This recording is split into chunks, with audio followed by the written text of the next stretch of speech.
जीव ब्रह्म में भेद न जानो। जीव ब्रह्म में भेद न जानो। मैं हूँ आत्म स्वरूप कोई कोई जाने रे। मैं हूँ आत्म स्वरूप कोई जाने रे। मेरा सतचित आनंद रूप कोई जाने रे। मेरा सतचित आनंद रूप कोई जाने रे। सच्चिदानंद भगवान की जय।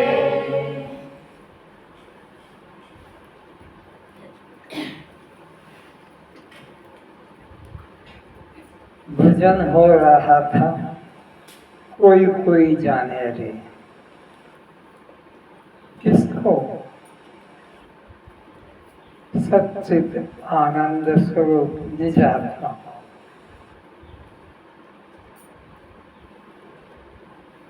देवताओं को भी दुर्लभ है, मनुष्य पशु की तो बात ही जाने दो।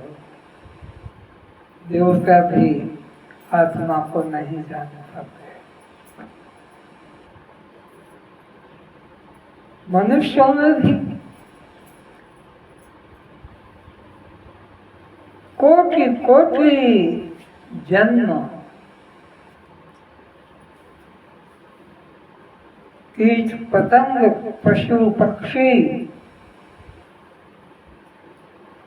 नदी पर्वत पहाड़ वृक्ष पौधे पुष्प फल योनिया में जीव भटक कर कबहु को करी करुणा नर दे। ये मनुष्य जीवन दया करके परमात्मा देता है। बड़े भाग्य मानुष तन पावा सुर दुर्लभ। देवता भी तरस रहे हैं कि मनुष्य जीवन मिले। क्यों? कि देव योनि से मोक्ष नहीं है। भोग भोगेंगे जिन भोगों की वासना है, भोग भोगेंगे, लेकिन मुक्ति का रास्ता वहां नहीं। मुक्ति का रास्ता तो साधन धाम मोक्ष का द्वारा। ये मानव जीवन है, ये मिल गया तो सोचो तुम पर ईश्वर की कृपा बरस गई। मानव जीवन मिल गया तो बस, और आगे नहीं। और ज्ञान अगर तुम्हारे को आ गया तो गुरु की कृपा दृष्टि तुम पर हो गई। गुरु की कृपा दृष्टि तभी होती है जब भगवान इसे मानव जीवन प्रदान करते हैं। और मानव जीवन प्रदान करने के बाद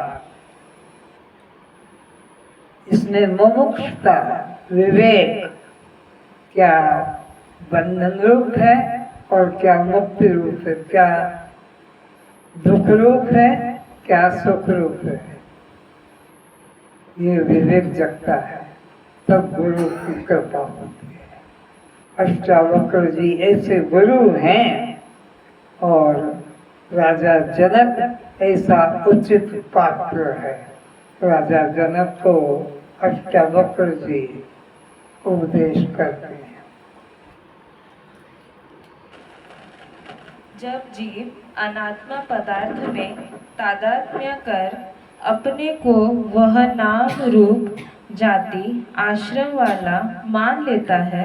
बस फिर से जब जीव अनात्म पदार्थों में, अनात्म पदार्थ का मतलब भौतिक पदार्थ, धन कहो, पुत्र कहो, पति कहो, पत्नी कहो, मकान कहो, जमीन गाड़ी कहो, पद पद, इनमें तादात्म्य करता है। इनको पाकर रखता है मैं बहुत बड़ा हो गया हूँ, मेरे जैसा कोई अधिकारी नहीं, मेरे जैसा कोई मिनिस्टर नहीं, मेरे जैसा कोई मंत्री नहीं, मेरे जैसा कोई पंडित या ज्ञानी नहीं, ऐसा तादात्म्य करता है, अभिमान करता है। तादात्म्य कर अपने को वह नाम रूप जाति आश्रम वाला मान लेता है, तभी इसको बंध होता है। और इसको बंधन तभी होता है जब अनात्म पदार्थों में तादात्म्य बुद्धि कर लेता है और अहंकार करता है, तभी इसको 84 लाख का बंधन लगता है। जब जीव विषयाकर न होकर किसी सद्गुरु की कृपा से अपने को देहाध्यास से मुक्त कर जब कभी इसका कोई पुण्य, साधारण बात नहीं, कोई पिछले कई जन्मों का पुण्य जगेगा, तब इसको भोगों में वैराग्य जगेगा। नहीं तो धन में, पुत्र में, पति में, इनमें ही आसक्त रहता है।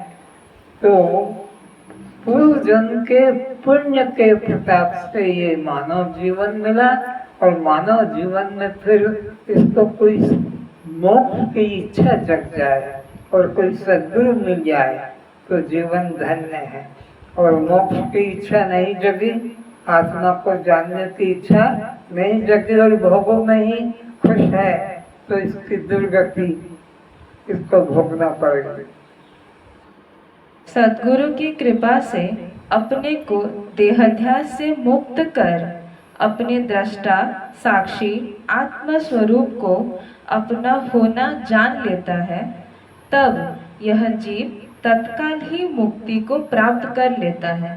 तो जब इसको संसार के भोगों से वैराग्य होकर सद्गुरु की कृपा से आत्मबोध जग जाता है, तो ये जीव धन्य हो जाता है। और सद्गुरु मिल गया और उसमें श्रद्धा नहीं जगी, तो ये दुर्गति हो ही पाता है। जीव के बंधन का कारण देह को मैं मानना है, और कोई कारण नहीं बंधन का। जिसको लोग कहते ना बंधन, 84 का बंधन, संसार का बंधन, एक ही बस उसका कारण मालूम पड़ा कि देह को मैं, जिसने देह को मैं करके जाना, बस यही बंधन का दुख का कारण है और कोई दुख का कारण नहीं। तो जो सद्गुरु मिलेगा, तो सच्चा सद्गुरु मिलेगा तो देह से मैं पना तुम्हारा हटा देगा, छीन लेगा, देह में से मैं पने को छीन लेगा और आत्मभाव जागृत करा देगा। आत्मभाव जागृत हो गया तो सोचो जीवन धन्य हो गया। और आत्मभाव न जगा और संसार का भाव जगा तो ये बंधन को पाएगा। तो बंधन का एक ही कारण है देह को मैं मानना। एवं देह संबंधी को मेरा जानना ही दुख का मूल कारण है। देह को मैं और मेरी करके जानना ही बस दुख का बंधन कारण है। तो जो मेरा है वो मैं कभी नहीं हो सकता, ये पहले पक्का कर लो। जिसको तुमने मेरा और मेरी कहा है, किस किस को मेरा कहा है, एक एक बोलो।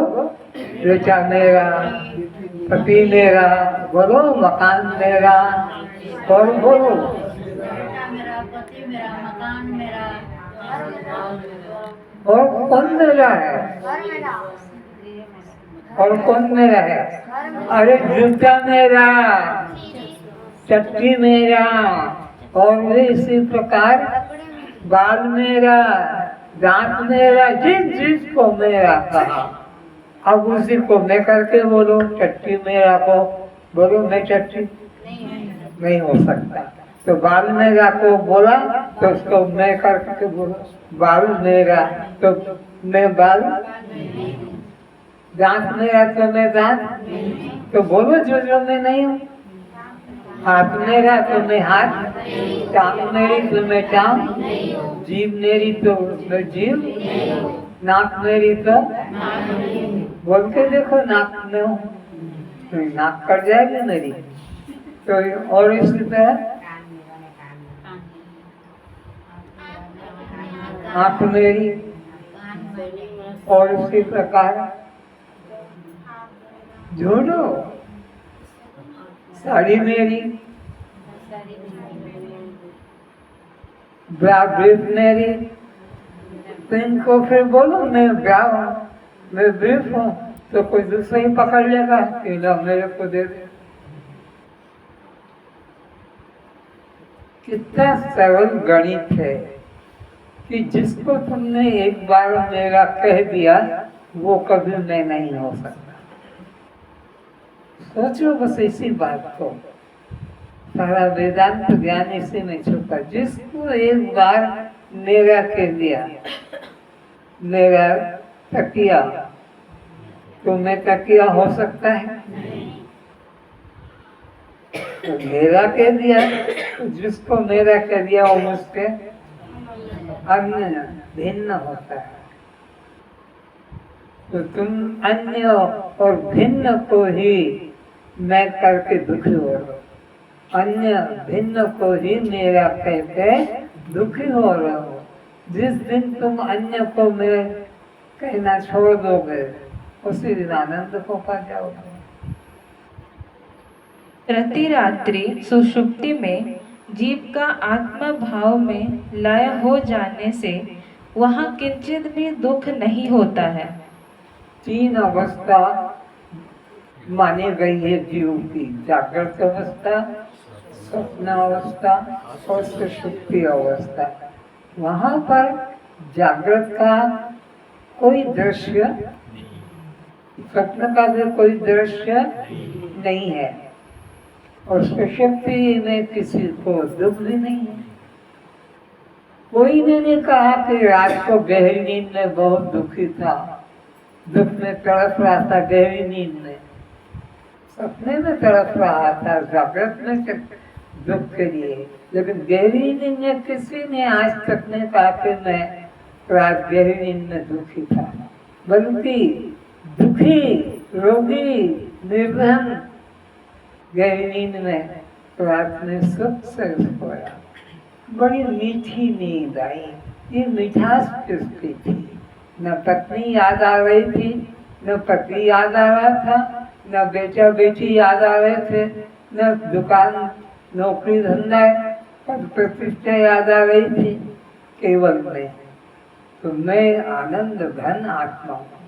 मैं आनंद के लिए मुझे किसी पदार्थ की जरूरत नहीं। अगर आनंद पदार्थ से मिलता तो गहरी नींद में तो कोई पदार्थ था ही नहीं, किसी को भी नहीं था। तो दुख आना था, लेकिन दुख किसी को नहीं आता गहरी नींद में, आनंद ही आता है। तो मेरा स्वभाव आनंद है। अग्नि को गर्म करने के लिए कुछ करना स्वभाव है, बर्फ को ठंडा करने के लिए कुछ करने की जरूरत नहीं है। आत्मा को आनंद के लिए कुछ साधन करने की जरूरत क्यों? स्वभाव। तो जिसका जो स्वभाव होता है उसे पाने के लिए कोई साधन नहीं करना पड़ता। अनित्य पदार्थों को पाने के लिए साधन करना पड़ता है। संसार अनित्य है, इससे पाने के लिए दिन रात प्रयत्न करते हो, फिर कोई शांत सुखी नहीं। बिना विषय के वहाँ सहजानंद की अनुभूति होती रहती है। कोई प्रकार का निश्चय नहीं है गहरी नींद के अंदर, कोई प्रकार का पद का निश्चय नहीं है, धन का निश्चय नहीं है, विद्या का निश्चय नहीं है, किसी प्रकार का गहरी नींद में निश्चय नहीं है। लेकिन आनंद पूरा है। कुछ भी हो, आनंद के लिए साधन करना नहीं पड़ता। तो वो गहरी नींद में जो आनंद है वो अपना है कि किसी अन्य वस्तु का? बोलो। तो दुख का अनुभव करते हो कि सुख का? तो वो सुख स्वरूप कौन है? मेरा अपना आप।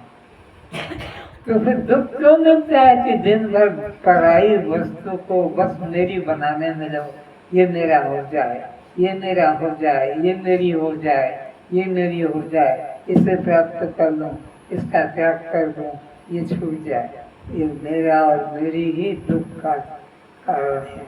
मैं आनंद स्वरूप आत्मा हूँ, गहरी नींद प्रमाण है। कोई प्रकार का वहाँ किसी वस्तु का निश्चय अहंकार, लेकिन फिर भी दुख नहीं।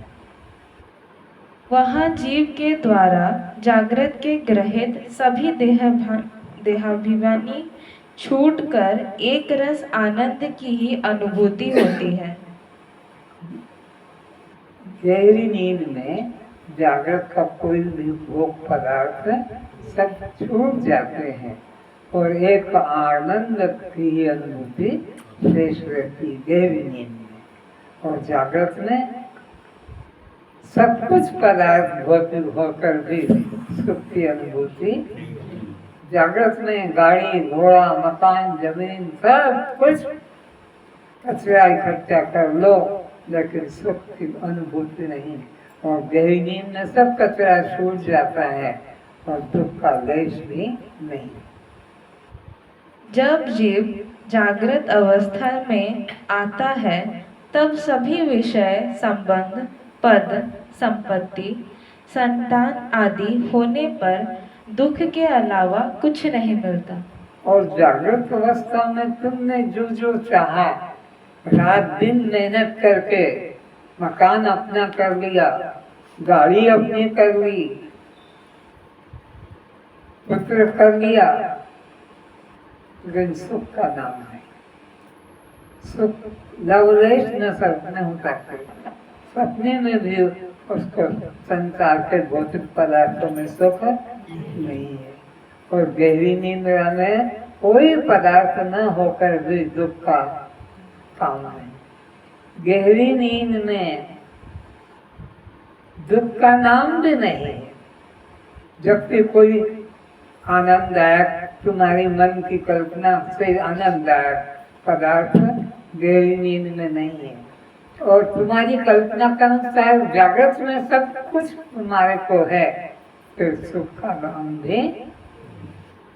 जागृत में पदार्थ होकर भी सुख नहीं, दुख ही दुख है। गहरी नींद में बिना पदार्थ संबंध के भी सुख का ही अनुभव होता है। यह प्रतिदिन का सभी को अनुभव है। और इसके लिए किसी से पूछना नहीं पड़ता, अपना अपना सबको प्रतिदिन का यह अनुभव है कि गहरी नींद में बिना सामान के मैं सुख रूप था और जागृत में सब कुछ सामान होकर भी मेरे को सुख की अनुभूति नहीं हुई। जीव को जन्म से लेकर मृत्यु पर्यंत जो कुछ पिता माता से, परिवार से, समाज से, कर्म क्षेत्र से प्राप्त हुआ है, वह सब मैं नहीं और वो सब मेरे नहीं। जन्म से लेकर मृत्यु पर्यंत जो कुछ तुम्हें पिता माता से, समाज से, प्रारब्ध से, प्रजा से मिला, लेकिन लवलेश ना, उसको लवलेश भी आनंद नहीं, दुख दुख का अनुभव करता है। इतना निश्चय कर लेने मात्र से समस्त अनात्मा अभिमान का विचार द्वारा त्याग कर एक दृष्टा साक्षी भाव को ग्रहण कर लेता है। तो ये रोज का अपना अनुभव कि ये सब संसार के भौतिक पदार्थ सुखरूप नहीं है। सुखरूप अगर होते तो गहरी नींद में तो कोई भी एक सुई भी नहीं थी मेरे पास में, एक पैसा भी नहीं था, लेकिन दुख का लवलेश भी नहीं था। तो ये जान लो कि संसार के किसी पदार्थ में सुख नहीं है और मैं स्वयं आनंद रूप हूँ। तो फिर तुमको ये रात दिन ये लाना, ये लाना, ये लाना, ये पाना, ये झंझट समाप्त हो जाएगा। तब यह जीव बिना प्रयास के अखंडानंद को प्राप्त हो जाता है। अगर ये निश्चय कर लो कि भौतिक पदार्थों में सुख आनंद नहीं है, अगर आनंद होता तो गहरी नींद में मुझे आनंद नहीं मिलता, लेकिन गहरी नींद में कोई पदार्थ नहीं था, तब भी मैं आनंद था, ये निश्चय कर लोगे तो तुम दुख से उसी क्षण मुक्त हो जाओगे। दुख से मुक्त होने के लिए कोई साधन करने की जरूरत नहीं, दुख पाने के लिए संसार का सामग्री संग्रह करना पड़ता है। और तुमने जो जो भी आज तक संग्रह किया है, सोच लो उसमें दुख के अलावा क्या मिला है। साधक विचार करें कि सुषुप्ति में क्या क्या था जो आनंद मिल रहा था। फिर विचारो, बुद्धि है तुम्हारे पास में, तुम समझते हो ये खाना है, ये नहीं खाना है, ये रोग का कारण है। तो ऐसे ही विचारो कि सुषुप्ति में मेरे पास में क्या था, कौन सी सामग्री थी, कौन सी वस्तु थी, कौन सी पद था भौतिक जगत का, जिसके लिए मैं दिन में जागृत में प्रयत्नशील रहता हूँ। जिन सामग्रियों को जागृत अवस्था में पाने के लिए प्रयत्नशील रहता हूँ, सपने में उसमें से कौन सी सामग्री मेरे पास थी? कुछ भी नहीं। फिर ये आनंद कहाँ से आया? दुख भी नहीं था। संसार की कोई भी सामग्री गहरी नींद में नहीं थी और वहां पर दुख भी नहीं था। तो ये पक्का कर लो कि मेरा स्वरूप दृष्टा साक्षी आत्मा है। मेरा स्वरूप भी दृष्टा साक्षी आत्मा है। मैं ये दृश्य शरीर, दृश्य शरीर मेरा किसका है? पंच महाभूतों का, कर्ता है। इसलिए पर में स्वभाव करना बंधन का कारण है। दूसरी वस्तु में मैं भाव करना दुख का कारण है। एवं जागृत में क्या बढ़ जाता है जिससे दुख बढ़ जाता है? अब गहरी नींद में क्या चीज नहीं रहती है और आनंद पूरा होता है, और जागृत में क्या चीज बढ़ जाती है और दुख भी बढ़ जाता है। तो मालूम पड़ा विचार करने से कि गहरी नींद में तो केवल नए भाव रहता है। कोई मेरा, कोई मेरी, कोई मेरे, एक भी मेरा, मेरी, मेरी, मेरा मैं नहीं है और आनंद है। और जागृत में कितनों को मेरा बनाया, कितने को मेरी बनाया, कितनों को मैं बनाया, और सुख का लवलेश भी नहीं। तो दुख का कारण हो गया यह मेरा शरीर, दृश्य शरीर। और गहरी में क्या है? केवल मैं साक्षी आत्मा, कोई भी प्रकार का भौतिक पदार्थ नहीं। इसे फिर से करो, विचारे। क्या विचारे? साधक विचार करें कि सुषुप्ति में क्या क्या था जो आनंद मिल रहा था। सुषुप्ति में क्या मेरे पास में ज्यादा था जो मैं आनंद से भरपूर था? और उठकर कहा कि रात में सुख से सोया, सुख से सोया। क्या चीज वहां पर मेरे पास ज्यादा थी? तो मालूम पड़ेगा कि मैं के अलावा कुछ अन्य नहीं था। और जागृत में आकर क्या चीज मेरी बढ़ जाती है जिससे दुख से मैं छूट नहीं पाता हूँ? तो पता लगा कि गहरी नींद में कोई मेरा नहीं था और नींद टूटने पर मेरा का बाजार खड़ा कर दिया। सारा मेरा का ही बाजार है और यही दुख देने वाला है। एवं जागृत में क्या बढ़ जाता है जिससे दुख बढ़ जाता है? तो जागृत में क्या बढ़ जाता है? बोलो, मेरा पना, मेरा पना। स्वप्न में, सुषुप्ति में क्या नहीं हो रहता है? मेरा पना। सुषुप्ति में मेरा पना नहीं, इसलिए दुख का नाम नहीं। जागृत में मेरा पना बढ़ गया तो वहाँ सुख का नाम है। तो किसमें प्रीति करना चाहिए? सुषुप्ति अवस्था में कि जागृत के समानों में? सुषुप्ति अवस्था अपना आनंद है। विवेक द्वारा ज्ञान हुआ कि सुषुप्ति में केवल मैं अपने निष्क्रिय, असंग, निराकार, शुद्ध रूप में था। कि मेरा कैसा स्वरूप था? गहरी नींद में शुद्ध था, निराकार था, निर्विकार था और आत्मा रूप में था। वहाँ पर कोई मेरा, कोई मेरी नहीं थे, मैं अद्वय अकेला था।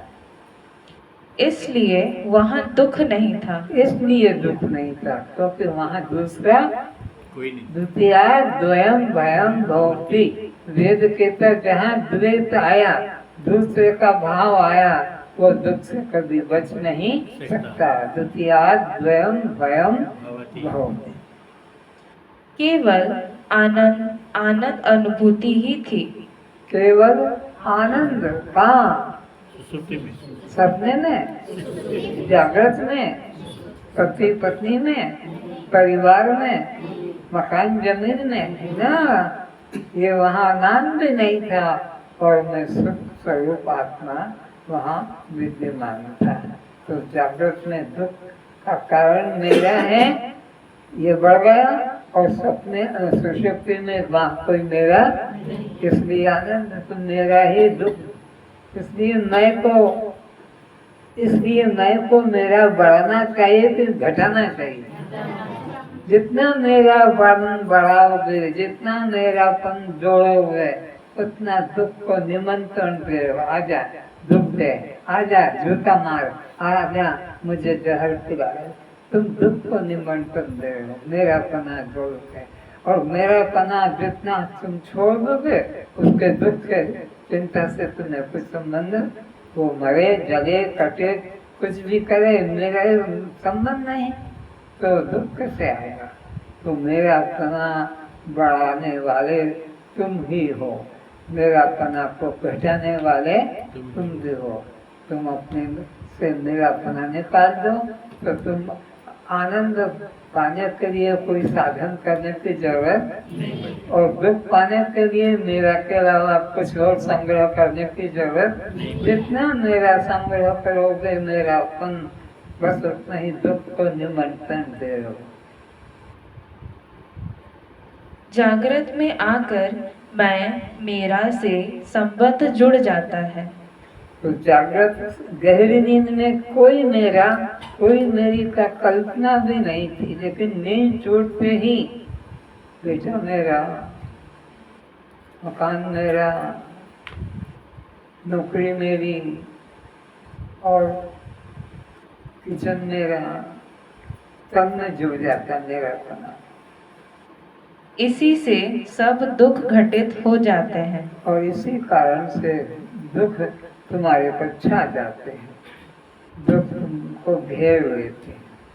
मेरा पना जहाँ जुड़ा कि दुख को तुमने निमंत्रण दे दिया, अब तुम तड़पते रहोगे, भटकते रहोगे, चिल्लाते रहोगे, दुख आए दुख, दुख से कैसे छूटे। तो एक ही तरीका है, मेरा पना छोड़ दो तो दुख नहीं। अतः साधक ध्यान दें कि जन्म मरण, नाम, भाषा, जाति, धर्म, संबंध, उपाधि, पद आदि यह सब न जन्म के साथ आते हैं न मृत्यु पर साथ जाते हैं। अतः पुनः पुनः निश्चय करें कि जन्म से लेकर मृत्यु पर्यंत, क्या निश्चय करना है? फिर से जन्म से लेकर मृत्यु पर्यंत जो कुछ मुझे माता पिता से, परिवार वालों से, समाज वालों से तथा कर्म क्षेत्र से उपाधियां एवं धन संपत्ति प्राप्त हुआ है, वह सब मैं नहीं और वो सब मेरे नहीं। बस ये निश्चय करना है कि पिता माता से, परिवार से, समाज से और किसी तरह के सामग्री से जो मेरा पना मिला है, यही बस दुख का बंधन का भाव है। इनका त्याग ही आनंद है। बस इसी निश्चय मात्र से जीव तत्काल जीवन मुक्ति को प्राप्त हो जाता है। मुक्ति पाने के लिए इसके अलावा कोई अन्य मार्ग किसी शास्त्र अथवा गुरु के पास नहीं मिल सकता। वेद में 1,00,000 मंत्रों का संग्रह बताया है। 1,00,000 उसमें 80,000 मंत्र तो कर्म कांड के बारे में बताते हैं। ये कर्म करो, ये कर्म करो, ये कर्म करो, ये फल मिलेगा, जो दुख रूप है। 16,000 मंत्र उपासना के हैं। ये ध्यान करो, पूजा करो, पाठ करो, मंत्र जाप करो, उपवास करो। 16,000 ये भी दुख का कारण है। न कर्म से शांति मुक्ति है, न उपासना से शांति मुक्ति है। और 4,000 मंत्र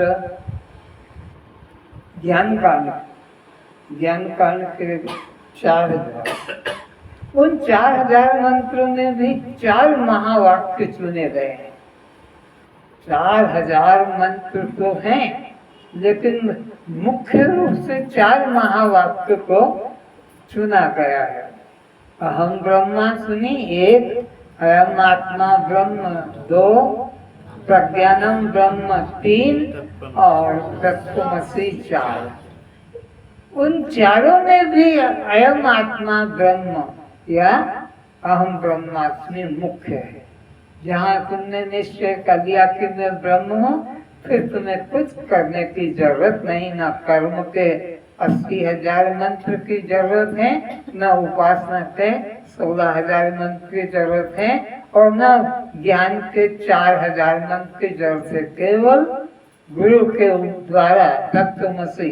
अरे तू वही है, तू वही है जिसे पाना चाहता। बस बात खत्म। अब क्यों भागेगा, क्यों चिल्लाएगा, क्यों कर्म उपासना के जंजाल को सिर पे रखेगा। सबसे अलग तो हमें ज्ञान में निष्ठा करना है। ज्ञानादेव तु केवल्यम ज्ञानान मुक्ति। ज्ञान के बिना मुक्ति और किसी साधन से नहीं होगी। और वो ज्ञान भी 4,000 मंत्र वाला, वो भी सब पूरा करने की जरूरत नहीं। एक सद्गुरु के द्वारा तत्त्वमसि उपदेश सुन लेने से और निश्चय कर लेने से, देह का अभिमान त्याग करने से, आत्मा का निश्चय कर लेने से और देह अभिमान का त्याग करने से मोक्ष है। कृष्ण भी कहते हैं पर धर्मो भयावह, अर्थात अनात्मा देह पर वस्तु है, उसमें अहंकार ही बंधन का कारण है। तो अहंकार किसने कर लिया? भिन्न पदार्थ में। जिन्होंने अपने से भिन्न पदार्थ में अहंकार किया, वही हमारे दुख का बंधन का कारण है। अन्य पदार्थ में मैं भाव तोड़ दो, उसी वक्त तुम मुक्त हो। तुमने जिस पदार्थ में मेरा पना जोड़ा, बस वही दुख देगा। तुमने मेरा पना तोड़ दिया तो अब तुम्हें दुख कौन देगा? कोई भी चीज तुमने मेरा पना जिससे त्याग दिया, अब वो रहे कि नष्ट हो जाए, तुम्हें दुख होगा? तुमने जिसका त्याग कर दिया, अब वो नष्ट हो जाए कि कुछ और कर ले, तो उसको न तुम्हें सुख मिलेगा न दुख मिलेगा, क्योंकि उसके तुमने मेरा पना जिससे तुम तोड़ देते हो, उसी वक्त उससे तुम मुक्त हो जाते हो। तुम्हारे हाथ में मुक्ति तो, तुम्हारे हाथ में बंधन तो। मेरा पना जोड़ा तो तुमने बंधन को कबूल कर लिया, और मेरा पना तोड़ दिया तो तुमने मुक्ति को प्राप्त कर लिया। संसार में भी शरीर की छाई को परछाई कहा जाता है। शरीर को छाया कहा, छाया के ऊपर छाया कहा। कैसे? अर्थात वह तुम्हारी छाया नहीं है, वह छाया पर की है। आत्मा निराकार होने से उसका कोई रूप नहीं है, इसलिए उसकी कभी परछाई नहीं पड़ती है। शरीर फिर से आत्मा निराकार होने से उसका कोई रूप नहीं है। आत्मा हमारा कोई बाप कि कोई बेटा कि कोई संबंधी नहीं है। आत्मा हम स्वयं है, हम स्वयं आत्मा है। और आत्मा किसके? निराकार है। तो साकार की परछाई पड़ती है, निराकार की कोई परछाई नहीं पड़ती है। आगे इसलिए उसकी कभी परछाई नहीं पड़ती है। तो आत्मा की कोई परछाई, आत्मा पर किसी की परछाई, क्योंकि आत्मा निराकार है, इसलिए उस पर किसी की परछाया नहीं होती है। शरीर पर है, वह तुम नहीं हो। और शरीर पर है, आत्मा स्व है। तो स्व आत्मा निराकार होने से उसकी परछाई नहीं पड़ती है।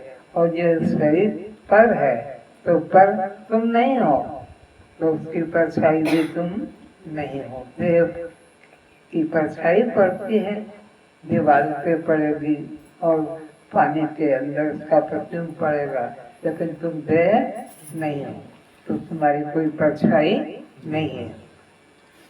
तुम आत्मा स्व हो। तुम आत्मा क्या हो? स्व हो।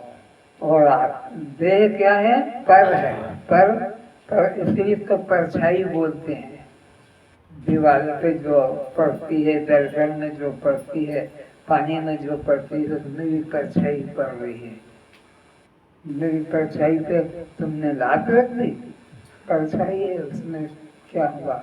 लेकिन दुख कर लेते हैं। जो देह पर तत्व के प्रकाशक हो।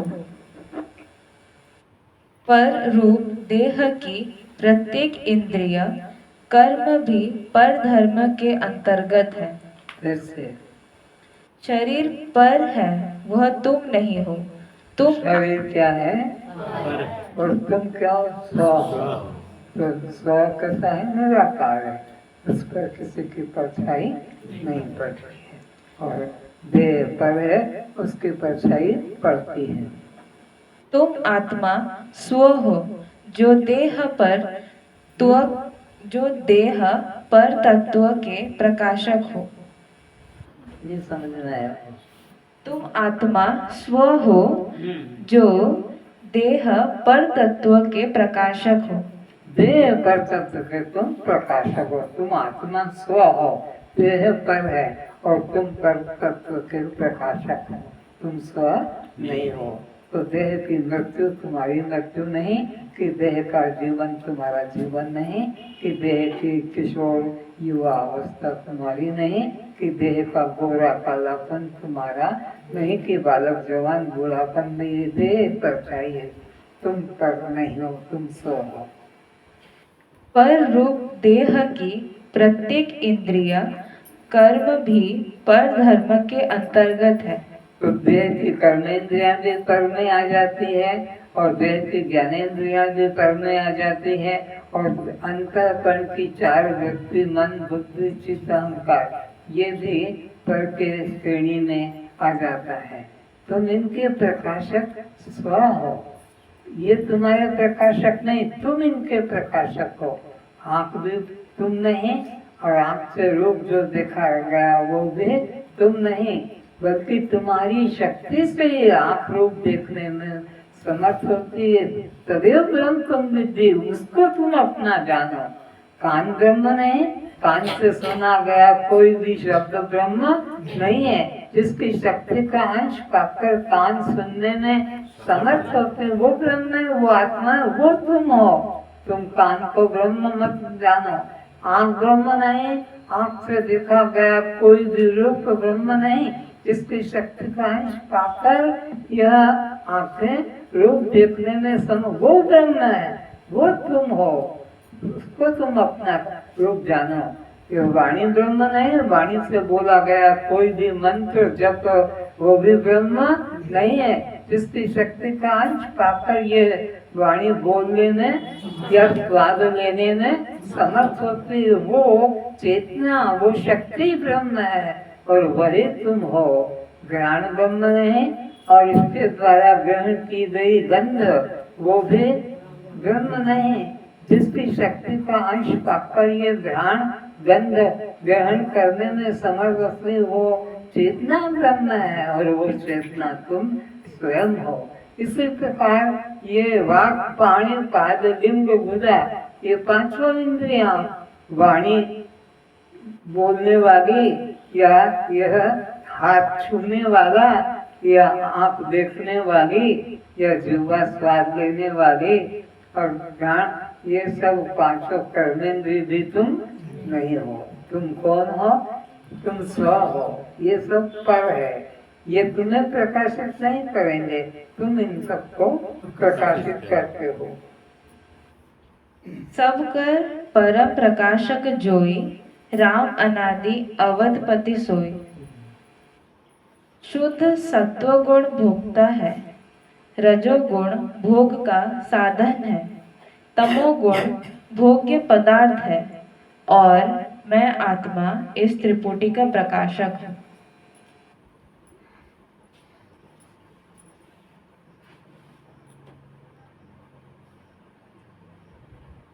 अष्टावक्र जी कहते हैं, हे जनक, जब तक जीव के मन में व्यक्तिगत देहाभिमान है कि मैं यह नाम, जाति, उपाधि, संबंध वाला हूँ, तभी तक इसे उनसे बंधन है।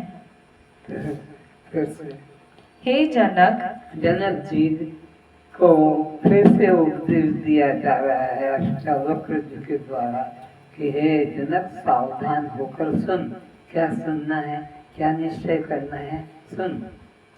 जब तक जीव के मन में व्यक्तिगत देहाभिमान है, जब तक ये जीव के मन में मैं ये जाति वाला हूँ, ये मैं पद वाला हूँ, ये मैं संबंध वाला हूँ, ये मैं क्रिया वाला हूँ, ये मैं संपत्ति वाला हूँ, तभी तक जीव को बंधन है, तभी तक दुख है।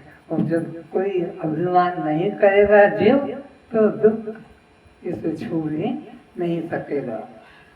कि मैं यह नाम, जाति, उपाधि, संबंध वाला हूँ, तभी तक इसे उनसे बंधन है। तो जब ये उपाधि वाला बन जाता है, संबंध वाला बन जाता है, संपत्तिवान बन जाता है, तभी इसको दुख है और बंधन है। और जब ये किसी प्रकार का अभिमान नहीं करता है, तो इसको न दुख है, न पुनर्जन्म है, न बंधन है। और जब यह जीव समस्त अहंकारों का मन से त्याग कर देता है कि मैं यह सब देह संघात नहीं हूँ, जब सद्गुरु के द्वारा इसको आत्मा का बोध कराया जाता है और देह पर से मन को हटाया जाता है, स्व आत्मा में मन को जोड़ा जाता है कि तू ये सब करने से कुछ भी नहीं, तू इन सबसे न्यारा दृष्टा साक्षी आत्मा हूँ। तब ये जीव अखंड आनंद को तत्क्षणात पा लेता है। उसके लिए कोई जप नहीं करना पड़ेगा, कोई ध्यान नहीं करना पड़ेगा, अन्न का त्याग नहीं करना पड़ेगा, घर का त्याग नहीं करना पड़ेगा, पद नौकरी का त्याग नहीं करना पड़ेगा। जीवन निर्वाह सहजता से चलेगा, लेकिन अभिमान से शून्य होकर चलेगा। तभी यह जीव समस्त अहंकारों से मुक्त होता है। इस प्रकार अपनी पूर्णता का अनुभव करो और किसी पदार्थ की इच्छा न करो, न ग्रहण न त्याग करो। न ग्रहण करो किसी पदार्थ का, न त्याग करो। अपने साक्षी भाव में स्थित रहो, तो तुम सदा आनंद में हो और तुम्हें साधन की जरूरत नहीं। जब तक यह जीव इस अनित्य देह के साथ अभिमान करता है, जब तक इस देह अन्य है पर है, इसके साथ मैं पना जोड़ के रखेगा, तो दुख में छोड़ेगा नहीं। कि मैं यह देह हूँ, मैं श्रेष्ठ जाति, उच्च उपाधिकारी, बड़ा धनाढ़, दानी, ज्ञानी, त्यागी, ब्रह्मचारी, सन्यासी हूँ, तब जब तक घमंड रहेगा, कि मैं सन्यासी हूँ, या मैं ब्रह्मचारी हूँ, या मैं कोई मंत्री हूँ, कि मैं डॉक्टर हूँ, कि कोई लेक्चरर हूँ। जब तक इन उपाधियों का मन में अहंकार होगा तब तक तुम दुख से छूट नहीं पाओगे। और जब सब उपाधियों का मन से त्याग कर दोगे तो तुम्हें दुख छू नहीं पाएगा। तब तक यह देहादि का अभिमानी कभी मुक्त नहीं हो सकेगा। तो देह आदि और भी जो तुम्हारे अहंकार है ये कभी मुक्त, और कोई भी प्रकार का अभिमान तुम्हारा होगा तो तुम दुख से मुक्त नहीं हो सकोगे। जब तक इस जीव का अनात्मा देह के प्रति अहंकार बना रहता है तब तक इस देहाभिमानी जीव को लेश मात्र भी अखंड शांति प्राप्त नहीं हो सकेगी। क्या कहा बोलो? जब तक अपने लिए पढ़ना पड़ेगा फिर बोलो। जब तक देह के साथ ये जीव अहम भाव रखा तब तक ये दुख से कभी मुक्त नहीं हो सकेगा। और देह के साथ में तुमने अहम भाव जिस क्षण छोड़ा दुख तुमको छोड़ देता है, फिर दुख छोड़ नहीं सकेगा। जिस काल में इसका अहंकार देह अध्यास निवृत्त हो जाता है, जिस समय, जिस काल में, जिस समय, और वो कौन सा? सद्गुरु की शरण में जाने पर और सद्गुरु को समर्पित कर देने पर। सद्गुरु की शरण में गए और गुरु साक्षात परम ब्रह्म ऐसी निष्ठा को जो तुमको सार सार बात बताने वाला हो, कर्म उपासना के जंजाल से मुक्त कराकर और तुम्हारे ब्रह्म रूप का अनुभव करा देता है, उसी क्षण तुम मुक्त होते हो। उसी काल में बिना परिश्रम के ही साक्षी भाव में निष्ठा द्वारा मुक्त हो जाता है। साक्षी को कोई बंधन नहीं, साक्षी सदा मुक्त है और वो तुम्हारा स्वरूप है। मुक्त हुआ ही मुक्त हो जाता है। यह मुक्ति कोई नूतन पदार्थ नहीं है। कोई पदार्थ नहीं है जिसको हमें पाना है, ये तो हमारा स्वरूप है, मैं स्वयं हूँ। जीव पूर्व से ही नित्य मुक्त सनातन मुक्त सद्गुरु द्वारा प्राप्त की ही प्राप्ति होती है। तो सद्गुरु के द्वारा प्राप्त मुक्ति की ही मुक्ति को प्राप्त होती है। पहले से ही मुक्त था तो मुक्त को ही मुक्ति का अनुभव सद्गुरु के द्वारा होता है। सद्गुरु कोई बंधन से, रस्सी से काट के कहीं जेल से मुक्ति नहीं दिलाता है। तुम्हारा ये जो देह भाव में जो अहंकार है, जिस तरह का बस इस भाव को मिटा देता है और मुक्त ही मुक्त होता है। यदा अहम तदा बंधनम, जब अहंकार है तभी बंधन है। जब तक अहंकार है किसी भी प्रकार का, तभी तक बंधन है और तभी तक दुख है। जहाँ अहंकार गया कि बंधन से मुक्त हो गए तो फिर दुख भी नहीं छूट सकेगा। तो अहंकार को काटो, अहंकार पर में तुमने किया है, तुम स्व हो, देह पर है, पर का अहंकार ही दुख का है। जब जीव अज्ञान के कारण आत्मनिष्ठा से रहित अनात्मा देहाध्यास करता है, आत्मा का अहंकार मन से त्याग करके जो है खुद आत्मा, उसका त्याग करके जो खुद नहीं है, जो पर है, उसमें अहंकार करता है तो वो दुख से कभी बच नहीं सकता। कि मैं यह शरीर हूँ, मैं हिंदू, ब्राह्मण, जवान, प्रौढ़, वृद्ध हूँ, मैं कलेक्टर, मंत्री। सबको अपने जात का अहंकार है, जितने बैठे कहीं भी जब बार में बात चलेगी तो मैं तो ये चाहती, ये उस जात वाले की बात है, ये मेरी नहीं। मैं तो ब्राह्मण हूँ, या मैं तो क्षत्रिय हूँ, मैं तो वैश्य हूँ, क्या शूद्र हूँ? या मैं तो स्त्री हूँ, मैं तो सधवा हूँ, वो तो विधवा है, मैं तो ब्रह्मचारी हूँ, मैं तो सन्यासी हूँ। बस ये उपाधियां ही दुख का कारण है। इंजीनियर, डॉक्टर, वकील, वैज्ञानिक, संगीतज्ञ, नृत्यकार, चित्रकार, मूर्तिकार हूँ। मैं सैनिक, पुलिस, मास्टर हूँ। ये सब उपाधियां हैं अहंकार की। और मैं पंडित, विद्वान, प्रोफेसर, अध्यापक हूँ। मैं ब्रह्मचारी, सन्यासी, गृहस्थी, त्यागी, तपस्वी, योगी, ज्योतिषी हूँ। मैं जीव हूँ, मैं ईश्वर हूँ, मैं करता हूँ, मैं भोगता हूँ, मैं बद्ध हूँ, मैं मुक्ति प्राप्त करके रहूँगा। मैं अनाथ आश्रम, विकलांग, अंध, बाल, वृद्ध, कुष्ठी, विधवा आश्रमों को चलाता हूँ। मैंने कई मंदिर बनवाए हैं, कई गौशाला, धर्मशाला, अन्न क्षेत्र, कुएं बनवाए हैं। इस प्रकार जिस व्यक्ति के मन में कर्तृत्व अभिमान एवं भोक्तृत्व अभिमान रहता है, उसे बारंबार जन्म मृत्यु के झूले में झूलते ही रहना होगा।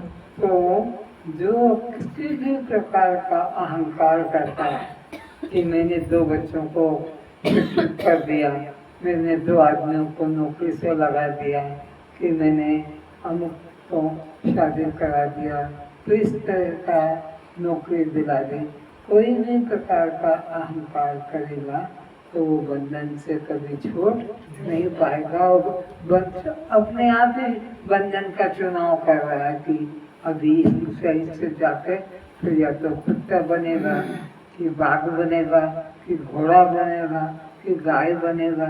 मनुष्य जल्दी से मिलने वाला नहीं है, याद रखना। जितनी सहज तुम देखते हो कि बच्चा पैदा मैंने कर दिया, ये जैसा सहज लगता है तुमको कि साल 2 साल 3 साल के 5 साल में, ये ऐसा मनुष्य मिलने वाला नहीं है।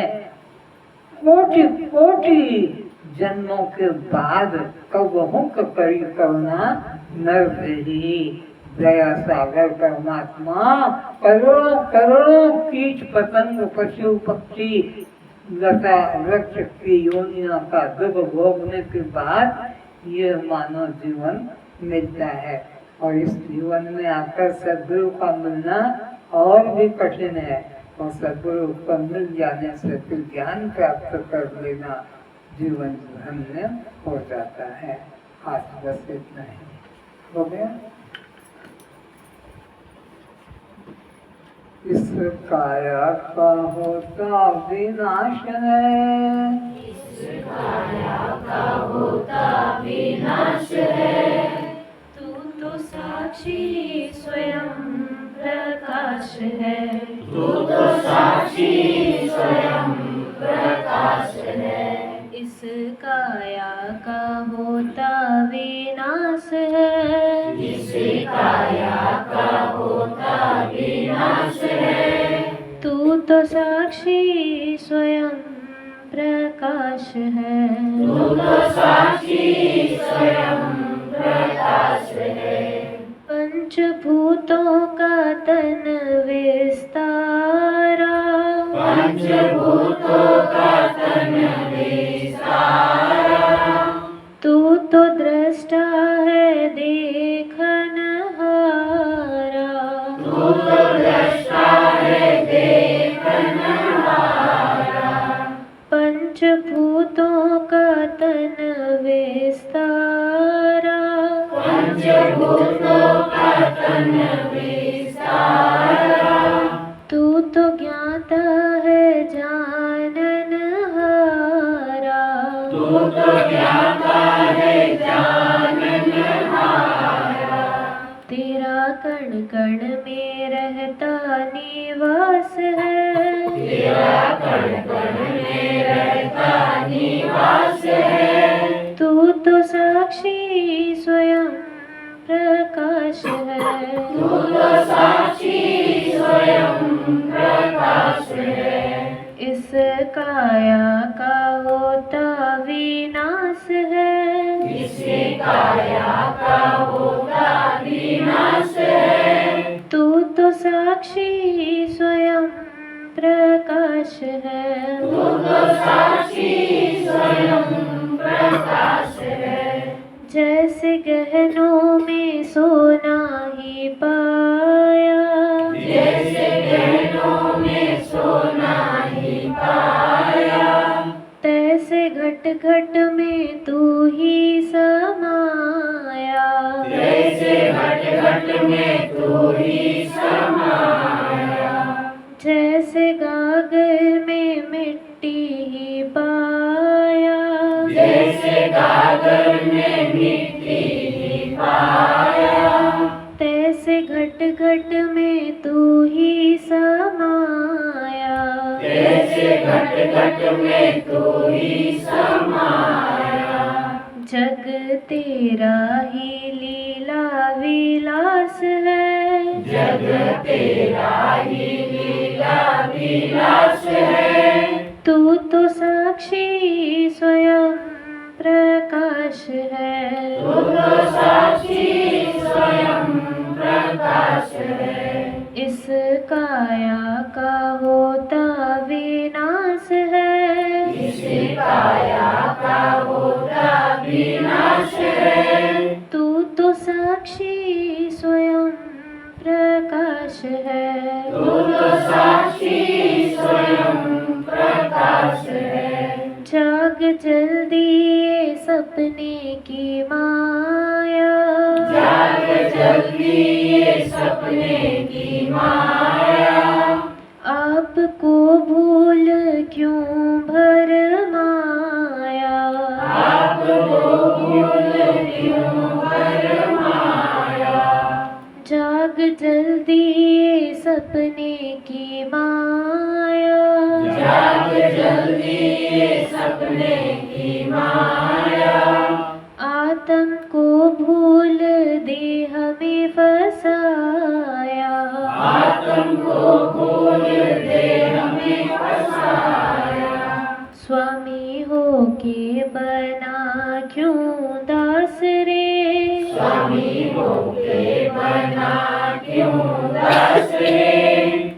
तू तो साक्षी स्वयं प्रकाश है। तू तो साक्षी स्वयं प्रकाश है। इस काया का होता विनाश है। इस काया का होता विनाश है। तू तो साक्षी स्वयं प्रकाश है। तू तो साक्षी स्वयं प्रकाश है। भूल तेरी है तू ही मिटा दे। भूल तेरी है तू ही मिटा दे। पूर्ण ब्रह्म हो निश्चय जगा ले। पूर्ण ब्रह्मा हूँ निश्चय जगा ले। मिटे जन्म मरण की त्रास है। मिटे जन्म मरण की त्रास है। तू तो साक्षी स्वयं प्रकाश है। तू तो साक्षी स्वयं प्रकाश है। इस काया का होता विनाश है। इस काया का होता विनाश है। तू तो साक्षी स्वयं प्रकाश है। तू तो साक्षी स्वयं प्रकाश है। तू तो साक्षी स्वयं प्रकाश है। तू तो साक्षी स्वयं प्रकाश है। कस्त्वम, दृष्टा साक्षी आत्मा। तो क्या आप जड़ हैं? क्या आप दृष्ट हैं? दृष्टा है। क्या आप प्रकाश हैं? स्वयं प्रकाश है। तो जन्म मरण किसको? शरीर को, भूख प्यास किसको? प्राण को, सुख दुख किसको? मन को, बंध मोक्ष किसको? जीव को। कस्त्वम, दृष्टा साक्षी आत्मा। जब मैं चलती हूँ, जब मैं देखती हूँ, जब मैं काम करती हूँ, जब मैं सुनती हूँ, जब मैं खाती हूँ, जब मैं पीती हूँ, जब मैं सोती हूँ, जब मैं जागती हूँ, कोई भी काम बिना परमात्मा के इस देह में नहीं होते हैं। इस देह के सभी काम परमात्मा की शक्ति के द्वारा होते रहते हैं। वो शक्ति, वो आत्मा, वो परमात्मा मैं स्वयं हूँ। पर स्वयं